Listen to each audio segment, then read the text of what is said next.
Hello दोस्तों, आप सभी का स्वागत है हमारे यूट्यूब चैनल आशीष जी के अकेडमी। तो दोस्तों, आज हम लोग ईवीएस का जो कि प्रैक्टिस सेट हम लोग करेंगे। ठीक, तो आज का प्रैक्टिस सेट हम लोग छठा नंबर के प्रैक्टिस सेट कर रहे हैं। तो आप लोग को इसमें अच्छे अच्छे क्वेश्चन मिलेंगे, संविधान से भी मिलेंगे और पर्यावरण से भी क्वेश्चन मिलेंगे। तो आप लोग इस वीडियो को अंत तक पूरा देखिएगा और जो लोग नए जुड़े हैं चैनल को सब्सक्राइब कर दीजिएगा और बेल आइकन को दबा लीजिएगा, जिससे वीडियो का नोटिफिकेशन आप तक पहुंचता रहे। दोस्तों, चलिए स्टार्ट करते हैं आज का पहला क्वेश्चन, जो कि इन्वायरमेंट का है। तो चलिए हम लोग इन्वायरमेंट के लिए यह जो कि केवीएस और यूपीटेट और सुपरटेट के लिए यह दोनों तीनों के लिए है, ठीक ना। तो यह इसमें आप लोग इसको देखिएगा। चलिए स्टार्ट करते हैं हम लोग आज का पहला क्वेश्चन। लोकसभा और राज्यसभा की संयुक्त बैठक किसके द्वारा आहूत की जाती है? राष्ट्रपति द्वारा, लोकसभा के अध्यक्ष द्वारा, संसद द्वारा, राष्ट्र राज्यसभा के सभापति द्वारा। तो इसमें से कौन सा ऑप्शन हमारा सही होगा? ठीक ना। लोकसभा और राज्यसभा की संयुक्त बैठक किसके द्वारा आहूत की जाती है? ठीक ना। तो देखिए, इसमें जो हमारा लोकसभा और राज्यसभा का की संयुक्त बैठक हमारे राष्ट्रपति द्वारा आहूत की जाती है। ठीक ना। आहूत का मतलब होता है बुलाना। ठीक ना। आहूत की जाती मतलब बुलाना। लोकसभा और राज्यसभा की संयुक्त बैठक बुला सकता है कौन? राष्ट्रपति। और राष्ट्रपति का उल्लेख अनुच्छेद अनुच्छेद 55 के तहत होता है चुनाव। ठीक ना। तो आप इसको याद रखिएगा। ठीक ना। और हमारा जो लोकसभा के अध्यक्ष हैं वर्तमान में कौन है? तो यह है हमारे ओम बिरला। कौन है? ओम बिरला। तो आप लोग इसको भी याद रखिएगा। ठीक ना। ओम बिरला वर्तमान में लोकसभा के अध्यक्ष हैं। और राज्यसभा के सभापति कौन होता है? तो राज्यसभा के सभापति हमारे कौन होते हैं? उपराष्ट्रपति। उपराष्ट्रपति, ठीक ना। उपराष्ट्रपति होते हैं। तो आप लोग इसको भी याद रखिएगा। और संसद के कितने सदन होते हैं? तो संसद के 2 सदन होते हैं। ठीक ना। हमारा पहला लोकसभा और राज्यसभा। तो आप लोग इसको याद रखिएगा। तो ऑप्शन इसमें हमारा जो सही है, ऑप्शन ए हमारा इसमें सही है। ठीक, चलिए नेक्स्ट चलते हैं आगे। Question number second. संविधान के किस भाग में पंचायती राज व्यवस्था संबंधी प्रावधान दिए गए हैं? भाग 9 में, भाग 6 में, भाग 3 में, भाग 4 में। तो किस में दिया गया आपको बताना है। ठीक ना। तो आपको इसमें आपको बताना है।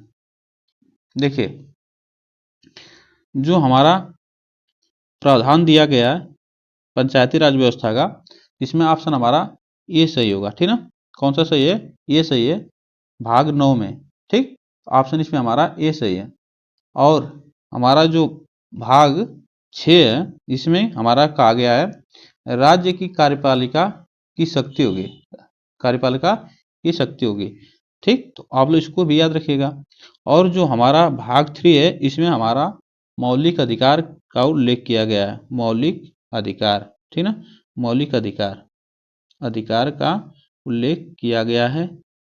ठीक, हमारा मौलिक अधिकार अनुच्छेद 12 से 35 तक है। ठीक ना। तो हमारा मौलिक अधिकार 12 से 35 तक है। तो आप लोग इसको याद रखिएगा। और भाग 4 में हमारा राज्य के नीति निर्देशक तत्व का सिद्धांत है। ठीक ना। राज्य के नीति निर्देशक तत्व का इसमें सिद्धांत दिया गया है भाग 4 में। तो आप लोग इसको याद रखिएगा। तो इसमें ऑप्शन हमारा कौन सा सही है? तो इसमें ऑप्शन हमारा ये सही है। ठीक, चलिए आगे चलते हैं, नेक्स्ट चलते हैं। और यह जो हमारा अनुच्छेद है, तो यह हमारा भाग 9 में जो पंचायती राज व्यवस्था का, तो यह अनुच्छेद आपसे पूछेगा। तो अनुच्छेद आप बताएंगे कितने? तो अनुच्छेद आप बताएंगे 243। कितने? 243 अनुच्छेद। तथा अनुसूची पूछेगा, तो यह दूसरी अनुसूची में, 11वीं अनुसूची में, सॉरी 11वीं अनुसूची में पूछेगा। तो अनुसूची अनुसूची अनुसूची 11वीं में है। ठीक ना। 11वीं में अनुसूची में है। तो आप लोग इसको याद रखिएगा। ठीक, तो चलिए आगे चलते हैं, नेक्स्ट चलते हैं। Question number third. 74वें संविधान संशोधन का संबंध किससे है? ग्रामीण स्थानीय स्वशासन से, शहरी स्वशासन, स्थानीय स्वशासन से, राष्ट्रपति की शक्तियों से, संसद की शक्तियों से। तो आपको बताना है इसमें जो हमारा उल्लेख संशोधन है जो संविधान का 74वें संविधान, तो उसमें हमारा उल्लेख किया गया है शहरीय स्थानीय स्वशासन से इसका संबंध है, ठीक ना। यह 74वें संविधान में इसका संशोधन का संबंध है। और हमारा जो 73वें संविधान का, तो यह ग्रामीण स्वशासन से है। 73वें, तो यह ग्रामीण स्वशासन से था। आप लोग इसको याद रखिएगा, ठीक ना। ठीक, चलिए आगे चलते हैं। क्वेश्चन नंबर हमारा फोर्थ, क्वेश्चन नंबर फोर्थ हमारा, किस गैस के वर्षा के पानी में गिरने से वर्षा का पानी अम्लीय हो जाता है? तो आपको बताना है किस गैस के वर्षा के पानी में मिल जाने से या गिर जाने से पानी अम्लीय हो जाता है, वर्षा का पानी अम्लीय हो जाता है। Hydrogen peroxide, nitrogen monoxide, carbon dioxide, sulphur dioxide. तो इसमें कौन सा ऑप्शन हमारा सही होगा? तो देखिए, इसमें जो हमारी गैसें हैं वह सल्फर डाइऑक्साइड है, ठीक ना। जो इसमें हमारी गैसें हैं सल्फर डाइऑक्साइड है, जो कि इसे SO2 कहा जाता है, ठीक। तो आप लोग इसको भी याद रखिएगा। यह क्या होता है कि वर्षा के जल में जलीय और स्थानीय दोनों प्रकार के जीवों को प्रभावित करता है, ठीक ना। जिससे इसमें मृदा, कृषि पाइपलाइन के संरक्षण, भूमिगत जो जल होते हैं उस पर भी प्रभाव पड़ता है। तो यह बहुत नुकसानदायक होती है गैसें, तो यह अम्लीय हो जाती है, ठीक ना। तो ऑप्शन इसमें हमारा डी सही है। चलिए आगे चलते हैं। क्वेश्चन नंबर 5, भारतीय संविधान में विधि का शासन विचार कहाँ से लिया गया है? तो भारतीय संविधान में विधि का शासन विचार कहाँ से लिया गया? अमेरिका से लिया गया, इंग्लैंड से लिया गया, स्विट्जरलैंड से लिया गया, आयरलैंड से। तो यह विधि का कहाँ से लिया गया है? विधि का शासन, तो आपको बताना है तो इसमें कहाँ से लिया गया है। देखिए, अमेरिका से हमारा क्या लिया गया है? तो यह मौलिक अधिकार हमारा लिया गया है, ठीक ना। मौलिक अधिकार हमारा लिया गया है अमेरिका से, ठीक ना। तो आप लोग इसको याद रखिएगा, ठीक ना। तो मौलिक अधिकार ये लिया गया हमारा अमेरिका से, जो कि अनुच्छेद कहाँ से कहाँ तक है? तो अनुच्छेद 12 से 35 तक, ठीक ना। तो यह 12 से 35 तक है, तो आप लोग इसको याद रखिएगा। और जो हमारा आयरलैंड से लिया गया है, ठीक ना, तो वह राज्य के नीति निर्देशक तत्व, जो नीति निर्देशक तत्व है राज्य के नीति निर्देशक तत्व आयरलैंड से लिया गया।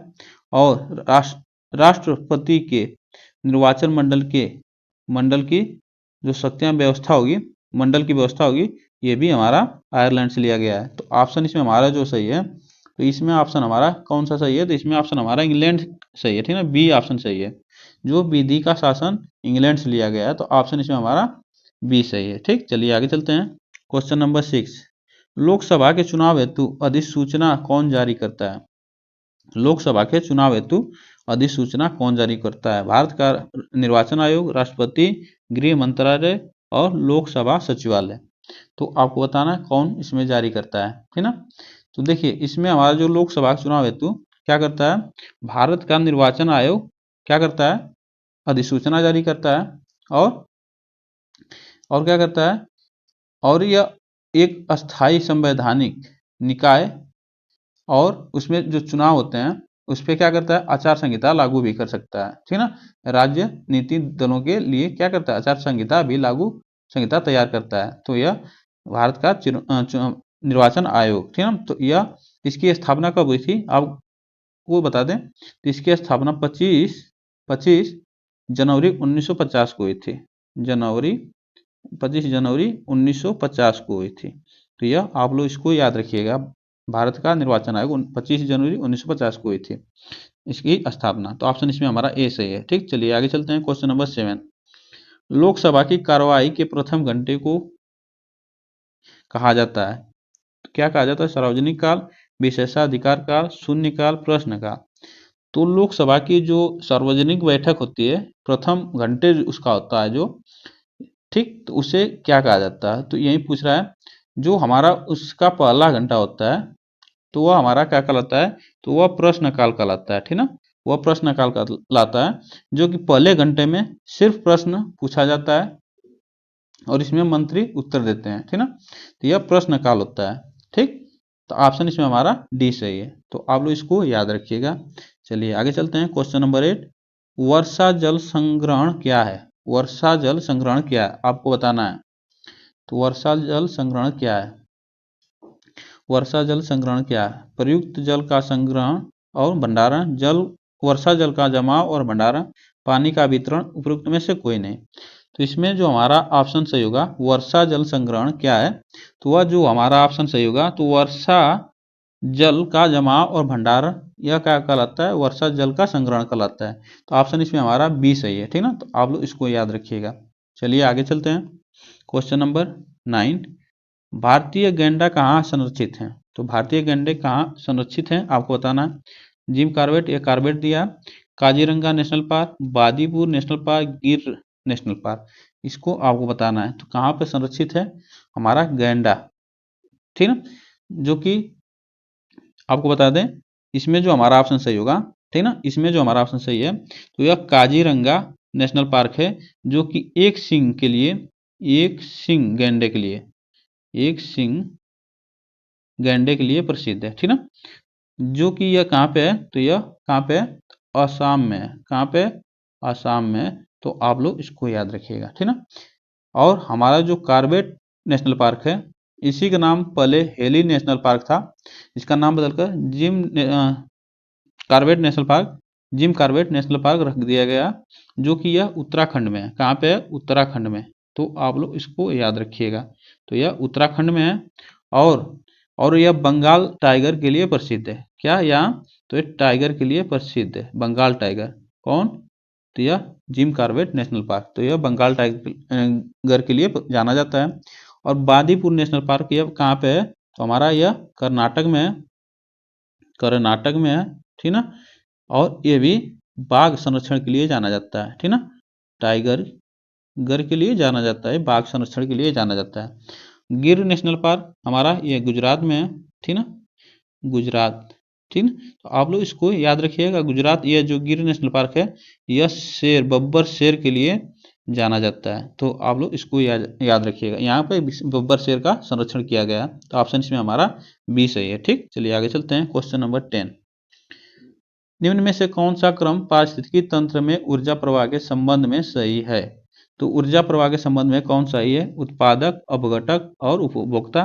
अपघटक, उपभोक्ता, उत्पादक, उत्पादक, उपभोक्ता, अपघटक और उपभोक्ता, उत्पादक, अपघटक। तो कौन सा इसमें ऑप्शन हमारा सही होगा? देखिए, जो पारिस्थितिकी तंत्र का क्रम है ऊर्जा प्रवाह के संबंध में, तो इसमें हमारा कौन सा ऑप्शन सही होगा? तो इसमें ऑप्शन हमारा जो होगा सही, तो इसमें हमारा ऑप्शन सी सही होगा, ठीक ना। क्या होता है? पहले उत्पादक होता है, ठीक ना, उत्पादक होते हैं क्या होते हैं? पेड़ पौधे होते हैं, ठीक ना। फिर उसके बाद उपभोक्ता है, फिर उसके बाद अपघटक आता है। तो ऑप्शन इसमें हमारा कौन सा सही है? तो ऑप्शन इसमें हमारा सी सही है, ठीक ना। तो आप लोग इसको याद रखिएगा। और यह वृक्ष और कुछ जीव जंतुओं की कम होती संख्या के कारण यह ऐसा मतलब निरंतर परिवर्तन होते जा रहा है। तो ऑप्शन ऐसे यह पारिस्थितिकी तंत्र के लिए थोड़ा सा अच्छा नहीं है। तो आप लोग इसको याद रखिएगा, ठीक ना। तो चलिए आगे चलते हैं। क्वेश्चन नंबर हमारा 11, क्वेश्चन नंबर 11 हमारा, कौन सी ग्रीन हाउस गैस वातावरण में सबसे अधिक मात्रा में उपस्थित होती है? तो वातावरण में सबसे ग्रीन हाउस गैस जो होती है सबसे अधिक कौन होती है? प्रोपेन होती है, एथेन होती है, कार्बन डाइऑक्साइड होती है, मीथेन होती है। तो यह आपको बताना है कौन सी गैस सबसे ज़्यादा मात्रा में उपस्थित होती है वातावरण में। तो देखिए, जो ग्रीन हाउस गैस होती है हमारी, यह बहुत क्या है, ग्लोबल वार्मिंग के लिए बहुत खतरे की, मतलब इसमें क्या होता है कि जो बहुत वातावरण में बहुत क्या मतलब पर्यावरण को नुकसान हो रहा है और गर्मियाँ हो रही हैं, ज़्यादा ताप हो रहा है वातावरण में। तो यह कार्बन डाइऑक्साइड के कारण यह हमारा सबसे अधिक वातावरण में पाया जाता है। तो इसी के कारण सबसे ज़्यादा कार्बन डाइऑक्साइड वातावरण में पाया जाता है। इसी की वजह से यहाँ पे वातावरण में अधिक मात्रा में उपस्थित होती है। तो क्या होता है कि यहाँ पे मौसम परिवर्तन अच्छा नहीं हो पा रहा है और गर्मियाँ बढ़ रही हैं। तो आप लोग इसको याद रखिएगा। तो इसमें आज के लिए बस इतना ही क्वेश्चन है। और आप लोग जो लोग नए जुड़े हैं चैनल को सब्सक्राइब कर लीजिएगा, बेल आइकन को दबा लीजिएगा, जिससे वीडियो का नोटिफिकेशन आप तक पहुँचता रहे। दोस्तों आज के लिए बस इतना ही, फिर मिलते हैं नेक्स्ट वीडियो में। तब तक के लिए थैंक यू सो मच। और जो लोग नए जुड़े हैं चैनल को सब्सक्राइब जरूर कर लीजिएगा। फिर मिलते हैं नेक्स्ट वीडियो में।